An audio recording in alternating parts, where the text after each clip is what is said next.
तो मैं उसको डाउन ट्रेंड मान के चलूंगा। अब बात आ जाती है, जब अप ट्रेंड और डाउन ट्रेंड पता लग गया तो उस कंडीशन में क्या किया जा सकता है। तो बड़ा प्लेयर जो होता है, मान लीजिए, आज मैं बात करने वाला हूँ एक ऐसे इंडिकेटर के बारे में जो कि आपको हेल्प करेगा किस चीज़ के लिए, करेक्ट एंट्री करने के लिए और करेक्ट एग्जिट करने के लिए। इंडिकेटर का नाम बहुत ही इजी है, वी वैप इंडिकेटर उसको बोलते हैं।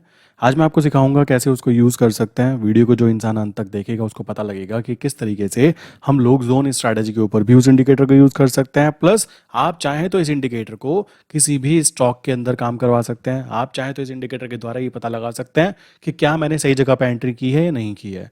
जैसे कि बात करें आज की, आज डेट है 21 तारीख, और 21 तारीख को हमने देखा कि आज का हमारा लाइक जोन स्ट्रैटेजी के तहत हाई जोन जो है क्या रहना चाहिए, 83.25, सॉरी 83.2350, ये हमारा हाई जोन रहना चाहिए। मैग्नेटिक जोन की बात करें कि प्राइस बार बार उस जगह पे आना चाहिए, तो आप देख सकते हो मैग्नेटिक जोन के पास ही बार बार प्राइस आ रहा है, ठीक है, एंड उसी जगह घूमता रहेगा और अभी भी ये यहाँ पे ही घूमता रहेगा, आई नो वेरी वेल। सो ये हुआ मैग्नेटिक जोन। एंड हमारा लो जोन की बात करें तो लो जोन है हमारा 83.0175, तो लो जोन हमारा ये है।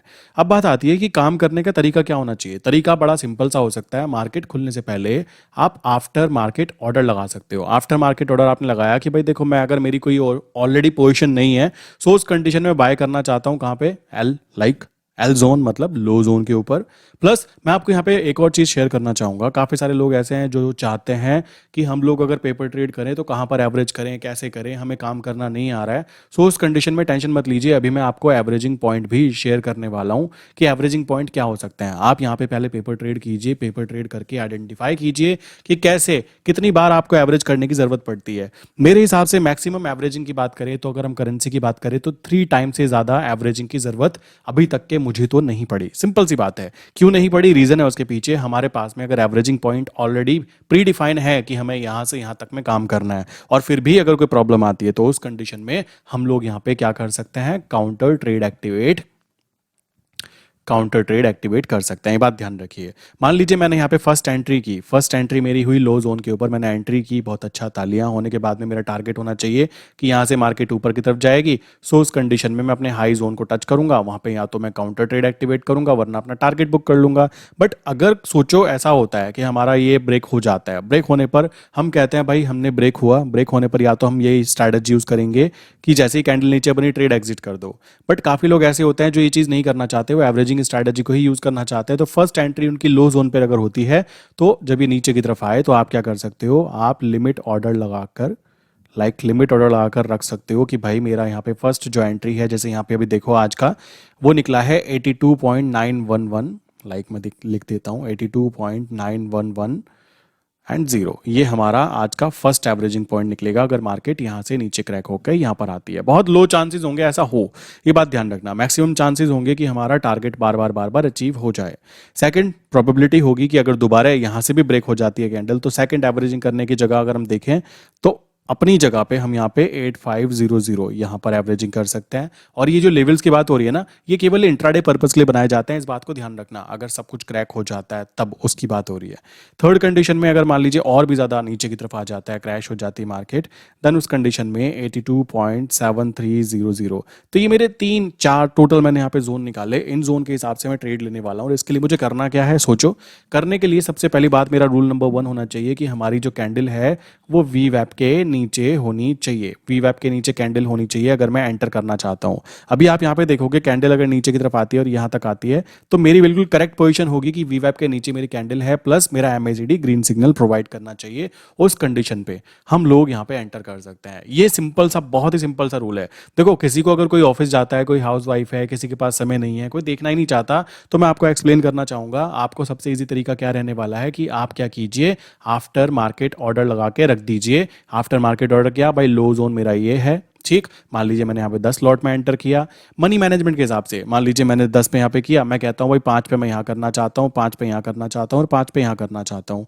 तो ये तरीका होगा, मैं लगाकर छोड़ दूंगा और मुझे कुछ भी करने की जरूरत ना पड़े। मेरी फर्स्ट एंट्री होगी, टारगेट जो भी हम चूज करना चाहते हैं वो टारगेट चूज कर सकते हैं, वरना अपने हाई को आप अपना टारगेट लगा सकते हो जैसे ही आपकी फर्स्ट एंट्री काउंट होती है। आप इस तरीके से काम कर सकते हो। और जोन स्ट्रैटेजी में सबसे अच्छी बात क्या है, जोन के अंदर काम करने से फायदा क्या होता है कि हम लोगों की ओवर ट्रेडिंग ट्रेडिंग जो होती है, लाइक बहुत ज़्यादा ट्रेड करना, लाइक मान लीजिए कोई यहाँ पर एंटर करेगा, एग्जिट करेगा, एंटर करेगा, एग्जिट करेगा, ये ड्रामेबाजी बच जाती है। सबसे इंपॉर्टेंट बात ये हो जाती है। काफ़ी लोग कहते हैं कि भाई जोन स्ट्रैटेजी में काम करने में रिस्क क्या रह सकता है? रिस्क ये रह सकता है कि अगर आप ओवर ट्रेड करोगे या फिर आपकी क्वांटिटी इतनी ज़्यादा होगी कि आप बहुत ज़्यादा नंबर ऑफ ट्रेड, लाइक कह सकते हो बहुत ज़्यादा लॉट्स में काम करोगे, अपनी क्षमता के अनुसार नहीं करोगे, तो प्रॉब्लम क्रिएट होती है, वरना नहीं आती। इसके लिए आपको करना क्या है, नीचे मैंने वेबसाइट की लिंक दी है, आप जाओगे जब वहाँ पे, सो आप नोटिस करोगे मैंने यहाँ पे एक मैसेज डाला है, आज ही डाला है, ठीक है, 21 मार्च को ही, ज्वाइन यहाँ पे जोन स्ट्रैटेजी, ठीक है, आप यहाँ से जाके इजीली इसको ज्वाइन कर सकते हैं। अब बात आती है कि इंडिकेटर को हम जो वीवैप को यूज़ कर रहे हैं, इसके पीछे के लॉजिक को समझो। लॉजिक समझना क्यों ज़रूरी है? देखो, हम लोग जब स्टॉक मार्केट में काम करते हैं तो स्टॉक मार्केट में ना सबसे अच्छी बात पता है क्या है? स्टॉक मार्केट में हर इंसान का काम करने का तरीका अलग अलग होता है। सिंपल सी बात है, कुछ लोग स्टार्टिंग करते हैं पेपर ट्रेड करके, कुछ लोग स्टार्टिंग करते हैं 2 लॉट 4 लॉट 10 लॉट से काम करके। अगर मैं स्टॉक की बात करूं तो स्टॉक के अंदर भी ये रूल होता है कि हमें अगर एंट्री करनी है तो हम 5 मिनट के टाइम फ्रेम पर इसको यूज कर सकते हैं। किस इंडिकेटर को? जिसका नाम है वीवैप इंडिकेटर। अब इसके ऊपर अगर आप काम करोगे तो आपको नाम से पता लग रहा होगा कि वॉल्यूम वेटेड एवरेज प्राइस। इसका मतलब क्या हो रहा है? सिंपल सी चीज आ जाती है, ये बड़े प्लेयर्स को आइडेंटिफिकेशन करने के लिए यूज किया जाता है कि क्या उनकी एंट्री सही जगह पर हो रही है, नहीं हो रही है। और हम लोग इसको यूज कहाँ पे कर रहे हैं? हम लोग इसको यूज कर रहे हैं यूएसडी आईएनआर के अंदर, सेम पर्पज के लिए, आइडेंटिफिकेशन करने के लिए कि हमारी जो एंट्री यहाँ पे की जा रही है क्या वो सही जगह पर एंटर हो पा रहा है, नहीं हो पा रहा है। अब देखो, यही सबसे बड़ी प्रॉब्लम निकल के आती है कि आधे लोगों को तो पता ही नहीं लग पाता कि एंट्री जो हो रही है वो सही हो रही है, नहीं हो रही है। कैसे आइडेंटिफाई करें? चेक करो। मान लीजिए मैंने 5 मिनट के टाइम फ्रेम के ऊपर मैंने इंडिकेटर लगाया। मैं यहाँ पे पहले स्टॉक की बात करता हूँ। मान लीजिए मैंने एसबीआई के स्टॉक के ऊपर लगाया और मैंने बोला कि भाई मैं चेक करना चाहता हूँ। मार्केट यहाँ पे खुली। मार्केट खुलने पर होने वाला क्या है? दो ही चीज़ें काउंट होंगी, मार्केट या तो यूं करके ऊपर की तरफ जाएगी, नीचे की तरफ जाएगी, यही मूवमेंट काउंट होने वाली है। हमें ये बात ध्यान रखनी है, हम यहाँ पे प्लॉट करने वाले हैं 5 मिनट पे कौन सा इंडिकेटर? वीवैप इंडिकेटर। प्लॉट करने के बाद में वीवैप कुछ इस तरीके से आपको दिखाई देगा। सो ये बात ध्यान रखिए, वीवैप इंडिकेटर का मेन कारण क्या होता है? वीवैप इंडिकेटर आइडेंटिफिकेशन करने के लिए यूज किया जाता है स्टॉक्स के अंदर भी, और जिस भी जगह पे आप काम करना चाहते हो। किस चीज के लिए? कि मेरी एंट्री सही जगह हो रही है, नहीं हो रही है। जैसे हम लोग रूल यूज करते हैं, मैंने कई बार एक्सप्लेन भी किया है कि हमारे रूल क्या है अगर हम किसी स्टॉक में काम करना चाहते हैं। फर्स्ट, हमें 1 डे का टाइम फ्रेम यूज करना है। 1 डे टाइम फ्रेम मैंने ओपन किया। ओपन करने के बाद में सेकंड स्टेप क्या रहेगा? मुझे यहाँ पे 200 डेज मूविंग एवरेज, जो सिंपल मूविंग एवरेज होता है, उसको प्लॉट करना है। अगर कैंडल मेरी, लाइक मान लीजिए कैंडल जो है 200 डेज मूविंग एवरेज के ऊपर है 1 डे के टाइम फ्रेम में, तो उसको मैं अप ट्रेंड मान के चलूंगा। सेम अगर मान लीजिए 200 डेज मूविंग एवरेज के कैंडल नीचे है तो मैं उसको डाउन ट्रेंड मान के चलूंगा। अब बात आ जाती है, जब अप ट्रेंड और डाउन ट्रेंड पता लग गया तो उस कंडीशन में क्या किया जा सकता है? तो बड़ा प्लेयर जो होता है, मान लीजिए उसने 200 डेज देखकर एंटर किया, वो चाहता है कि जब मैं इंट्रा में एंटर करूं तो मेरा जो एवरेज प्राइस है वो कहां पर आए? वो एवरेज प्राइस निकल कर आए वीवैप के पास। इसके कारण समझो, इसके पीछे का कारण क्या है, और यही लॉजिक इंप्लीमेंट किया जाता है किसके ऊपर? करेंसी मार्केट के ऊपर भी। ये बात ध्यान रखिएगा। अब मुझे पता लगा कि 200 डेज के ऊपर कैंडल बनी और 1 आवर के टाइम फ्रेम पे नहीं, 1 डे के टाइम फ्रेम की बात हो रही है। यहाँ पे ध्यान रखना, यहाँ आपको ध्यान रखना है कि 1 डे पे बात हो रही है। चलो जी, 1 डे पे मैंने देखा एसबीआई अप ट्रेंड है, मैं यहां पे एंटर करना चाहता हूं, तो मेरा रूल ये रहना चाहिए कि हमारी जो कैंडल है, अगर हम 5 मिनट पे बाय साइड पर एंटर करना चाहते हैं, रीजन क्या है? क्योंकि अप ट्रेंड है, तो हमारा रूल ये होना चाहिए कि हमारी जो कैंडल है वो बिलो होनी चाहिए किसके? वीवैप के। वो वीवैप के नीचे होनी चाहिए। दूसरी चीज है, एमएसीडी में हमें वहां पे green signal cross over MACD का दिखाई देना चाहिए। सो उस कंडीशन में हमारे लिए वो परफेक्ट कंडीशन काउंट होती है कि हम यहाँ पे एंटर कर लें, और एंटर करने पर जो हमारा, लाइक कह सकते हो, एवरेज प्राइस आएगा वीवैप पे आके रुकेगा। क्यों? मान लीजिए वीवैप लाइन है और कैंडल बनती है कुछ इस तरीके से, लाइक कैंडल कुछ इस तरीके से बन रही है। ध्यान से समझना, बहुत ईजी है। यहाँ से बन रही है और यहाँ से रिवर्सल हो रहा है, यहाँ से दिखाई दे रहा है कैंडल ऊपर की तरफ जा रही है। नॉर्मली आज तक के हुआ क्या करता था, जैसे ही कैंडल वीवैप के ऊपर बनती थी तो यहाँ पर हम लोग क्या करते थे? बाय साइड पर एंटर करके खुश हो जाते थे कि बाय कर लिया, बाय कर लिया। सेम जैसे ही कैंडल वीवैप के नीचे बनती थी तो सेल करके काम किया जाता था। बट ये रूल बहुत ही गंदे वाला रूल है। मुझे भी बहुत टाइम के बाद में पता लगा कि वीवैप इंडिकेटर का असली यूज ये नहीं होता। असली यूज ये होता है कि जब कैंडल वीवैप लाइन के नीचे हो और नीचे से एमएसीडी क्रॉस ओवर करे, सो वहां क्रॉस ओवर पर जो बड़े प्लेयर होते हैं वो एंटर करते हैं इस जगह पर। मान लीजिए मैं बड़ा प्लेयर हूं, मैंने 1 लाख शेयर खरीदने हैं। सो आप खुद सोचो, क्या 1 लाख शेयर मैं बोलूंगा यहाँ पे कि भाई 400 का प्राइस है, 1 लाख शेयर, क्या 1 लाख शेयर यहाँ पे अवेलेबल होंगे? अगर मैं खरीदना चाहता हूँ, क्या यहाँ पे कोई बेचने वाला खड़ा होगा? पॉसिबिलिटीज़ है कि बहुत कम होंगे। तो उस कंडीशन में मेरा क्या होगा, ऑर्डर जो है ऊपर वाले जो ऑर्डर्स होंगे सेल करने वाले उनके साथ में ऑर्डर मैच होते रहेंगे, क्योंकि मैं खरीदना चाहता हूँ। तो मेरे यहाँ पे एवरेजिंग प्राइस जो निकल कर आएगी बाय करने पर वो कुछ इस तरीके से होते होते, मान लीजिए यहाँ पे 395 प्राइस है, सॉरी मान लीजिए यहाँ पर प्राइस है हमारा 405। सो नीचे से मैंने ऑर्डर लगाना चालू किया और 405 पे जाके मेरा एवरेज प्राइस आके निकलेगा। और बड़ा प्लेयर यही चाहता है कि उसका जो एवरेज प्राइस निकल कर आए वो वी वैप के पास आकर रुक जाए। सेम कंडीशन इंप्लीमेंट होती है, ये तो मैंने बाय साइड पर काम किया। सेम कंडीशन इंप्लीमेंट होती है जब मार्केट ऊपर की तरफ जाती है, ऊपर की तरफ जाना चालू करती है और मुझे पता लगा कि मार्केट का ना अब डाउन ट्रेंड कंटिन्यू हो चुका है। डाउन ट्रेंड कैसे पता लगा, मैंने देखा 200 डेज मूविंग एवरेज के नीचे हमारी 1 डे के टाइम फ्रेम पे कैंडल बन चुकी है। तो अब मैं कहता हूँ भाई मुझे अब इस स्टॉक से निकलना है। तो मेरे निकलने के लिए भी जो कंडीशन होगी वो कंडीशन क्या होगी, वो ये होगी कि हमारा MACD ऊपर से नीचे की तरफ क्रॉस ओवर करना चाहिए एंड देन उस कंडीशन में हमारा जो प्राइस है वो वी वैप के ऊपर होना चाहिए। तब वहां से हम लोग अगर मान लीजिए 1 लाख शेयर्स को सेल करने के लिए ऑर्डर डालेंगे तो जो भी प्राइस वहां पे चल रहा होगा, मान लीजिए 500 चल रहा है, तो ऐसे थोड़ा ना उसी प्राइस पे सेल हो जाएगा। नहीं, नीचे की तरफ जितने भी जगह पे लोग बायर करने वाले होंगे यहाँ कैंडल्स के ऊपर, उनके ऑर्डर कटते हुए आएंगे और नीचे तक आते आते आते आते मेरा एवरेज प्राइस जो निकलेगा वो वी वैप के आसपास आके रुक जाएगा। तो ये फंडामेंटल कॉन्सेप्ट यूज किया जाता है किसके द्वारा, लाइक यहाँ पे काम करने के लिए जो भी बड़े प्लेयर यूज करते हैं काम, उनके द्वारा कि भाई ऐसे करके काम करना है, सेफ्टी के साथ काम हो, हमारा बाय साइड पर एंड लो साइड पर जो काम किया जा रहा है उस तरीके से ज़्यादा फोकस किया जाए। और यही कॉन्सेप्ट हम लोग इंप्लीमेंट करते हैं, कहाँ पर इंप्लीमेंट करते हैं, अगर हम करेंसी मार्केट की बात करें, करेंसी सेगमेंट में भी हम लोग जब काम कर रहे हैं तो हमें ये बात ध्यान रखनी है कि हमें फोकस कर। अब आप यहाँ पे देख सकते हो, यहाँ पे काम करने की बात करें तो हाई प्रोबेबिलिटी है कि अभी मार्केट वापस यहाँ से नीचे की तरफ मूवमेंट करे और अपने मैग्नेटिक जोन के आसपास आकर रुके।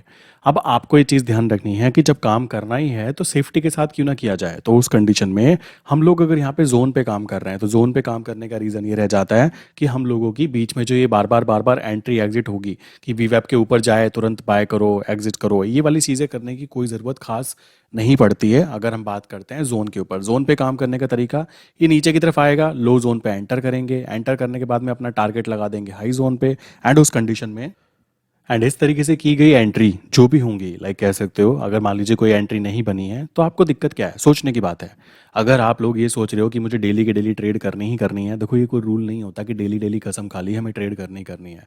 सबसे इंपॉर्टेंट साइकोलॉजिकल टॉपिक ये आ जाता है जब हम एंट्री एग्जिट की बातें करते हैं। तो एंट्री एग्जिट हमें ये चीज़ डिफाइन करने के लिए की जाती है कि सही जगह पर एंट्री करना। देखो मैक्सिमम नंबर ऑफ ट्रेड करने से कुछ नहीं होता, क्वालिटी की ट्रेड करने से अच्छा काम होता है। अगर 22 ट्रेडिंग डेज हम काम कर रहे हैं और 10 ट्रेडिंग डेज भी हमारे रिजल्ट्स जो है पॉजिटिव साइड पे, लाइक हमारी एंट्री सही जगह पे हुई और हम बैठे हैं वेट कर रहे हैं सही जगह पर एंटर करने का, देन डेफिनेटली हमारा वहाँ पे प्रॉफिट होने की प्रोबेबिलिटी बढ़ जाती है। और यही चीज़ मैं आपको बोलना चाहूँगा कि अगर आप ट्रेडिंग बिजनेस में उतरना चाहते हो तो ट्रेडिंग बिजनेस में कभी कभी ऐसा भी होता है कि हम लोगों को जो एंट्री है लाइक 22 ट्रेडिंग डेज होते हैं उसमें से केवल 10 दिन मिले और 10 दिन में से अगर 8 दिन हमारी ट्रेडिंग एंट्री बिल्कुल करेक्ट हुई है तो उसमें दिक्कत की कोई बात ही नहीं आती। रीज़न क्या है कि हमने प्रॉपर मनी मैनेजमेंट को फॉलो किया, प्रॉपर साइकोलॉजी को फॉलो किया, प्लस अपने काम के प्रति ज़्यादा लाइक जागरूक रहे। यही तरीका है काम करने का और कोई रीज़न नहीं है। जोन नंबर 1 की बात करें, एंट्री नहीं हुई, कोई दिक्कत की बात नहीं है, अपने पापा का कुछ नहीं जाता। सोचो एंट्री नहीं हुई का मतलब यह है कि आप अपने काम में बिजी हो, आप अपने काम में लगे रहिए। आपको यहाँ पे कुछ करने की जरूरत पड़े तो बताओ ना आप, मतलब सोचने की बात है। अगर हमें ऑलरेडी पता है कि आज का लो जोन ये है, उस कंडीशन में हमने यहाँ पे एक लिमिट ऑर्डर डाल दिया कि भाई देखो मैं यहाँ पे 5 लॉट में पेपर ट्रेड कर रहा हूँ या प्रैक्टिस कर रहा हूँ, 5 लॉट में एंटर किया मैंने, सेकंड में 5 लॉट में यहाँ पे करूंगा, 5 में यहाँ पे करूंगा और 5 यहाँ पे। पहली बात तो ये है, मार्केट अगर नीचे की तरफ क्रैश होती है, आपने देखा होगा काफी सारे लोग थे अभी कि मार्केट क्रैश हो गई, नीचे तक गई, 82.75 तक का चक्कर मार के आई मार्केट।